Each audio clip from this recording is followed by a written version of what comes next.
కోడూరు మండలం, కోడూరు 8వ వార్డు, భూపత నాగమణి. నాకు 2006 కాడి నుంచి వస్తున్నాయండి, 200 కాడి నుంచి వస్తున్నాయండి. నాకు కన్ను లేదండి. కన్ను లేకపోయినా మరి ఎందుకు తీసేసారో తెలియదు.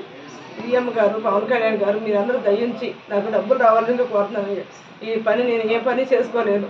ఇంట్లో నుంచి బయటకు వెళ్తా కూడా ఇబ్బంది నాకు కన్నుతోటి. ఈ కన్ను కూడా మసకొచ్చేసింది. ఈ కన్ను కూడా సరిగ్గా కనిపించట్లేదు. కళ్ళజోడు పెట్టుకుంటే కనిపించింది. మీరు ఏమన్నా కానీ మీరు ఎట్లా చేస్తారో నాకు తెలియదు అయ్యా. మీ దయించి నాకు డబ్బులు రావాలని కోరుకుంటాను అయ్యా. బుద్ధప్రసాద్ గారు కూడా చెప్పుకుంటాను అయ్యా. మీ దయించి చేస్తే మీకు పుణ్యం ఉంటుంది అయ్యా. అంతకన్నా నేను ఏం చెప్పలేను అయ్యా. కన్ను ఉందా లేదా అనుకుంటున్నాను కదయ్యా. మీ కన్ను కూడా లేదయ్యా. నాకు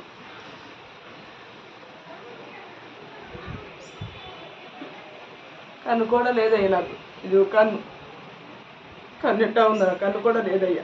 నేను చూసి దయించి నా యందు మీరేమనుకున్నా కానీ నా విన్నపం పని మన్నించి నాకు న్యాయం చేయాల్సిందిగా కోరుకుంటాను అయ్యా. రావట్లేదయ్యా, మరి ఎందుకనే తెలియలేదు. నన్ను ఎందుకు తీసేస్తారో, మీరేమేమి చేస్తారో మరి మీ ఇష్టం అయ్యా. న్యాయం చేయాలని కోరుకున్నా. మీరు న్యాయం చేస్తారని మీ అందరికి ఓటు గెలిపించేందుకు మాకు ఈ రకంగా చేస్తున్నారు. మిమ్మల్ని